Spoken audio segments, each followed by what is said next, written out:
purpose of the Trident missile submarine is to prevent nuclear war. The USS Henry M. Jackson is home briefly before going back out on patrol in the Pacific. Diving officer, submerged ship to 160 feet. Dive! The Jackson, along with 14 other Ohio-class subs, stays below more than 2 months at a time.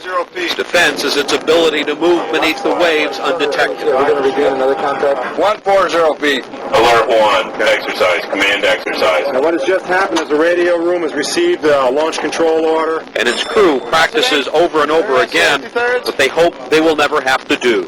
And this message releases missiles in tubes 13 to 24. Very well.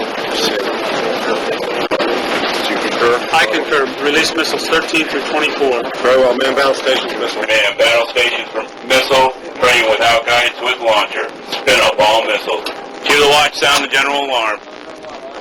The Jackson holds 24 Trident 1 missiles inside these tubes.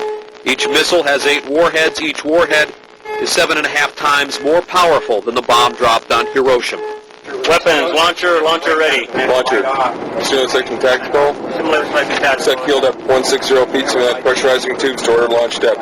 The launching exercise is simulated for crew training by a computer software program. The launch is an elaborate system of verifications, checks, double checks, with no one person able to fire the missiles alone. No one can have all the keys for a launch in his hand at the same time. Initiate fire, right? 7, away.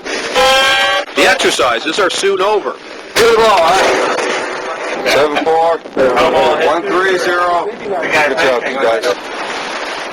Life aboard the submarine goes on. Each Trident has 2 crews, which rotate to keep the sub at sea much of the year. So even on a modern ballistic submarine, how much room is on board? Well, this is a crew quarters for enlisted personnel. There are 9 bunks in here, and a space that's only 6 by 8 feet.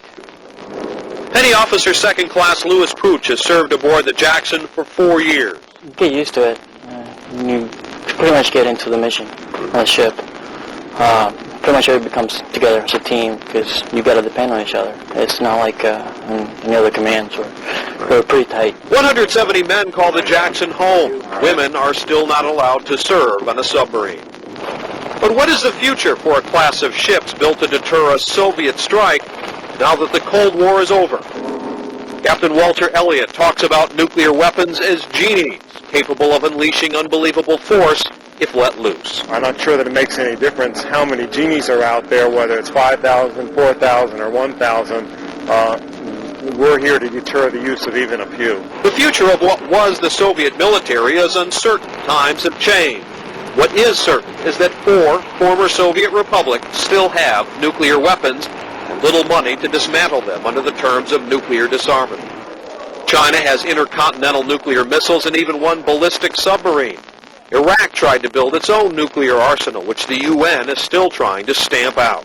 There are 3 more Tridents under construction, and the Navy plans to complete them. But even though the Tridents were built to carry nuclear missiles, they may end up carrying conventional weapons. The Tridents do carry some conventional weapons now, torpedoes, which cost $1 million a copy. Torpedoman Wayne Cudzillo says he's fired many of them in practice and never missed. Do you think this ship's going to be here in 5 years, in 10 years? Ships like this? I hope so. I'm going to be here. If it's here, I'll be here. If it's here, you'll be here. Do you think it has a mission ahead of it? Yeah, I sure do. Strategic deterrent is the name of the game, I believe.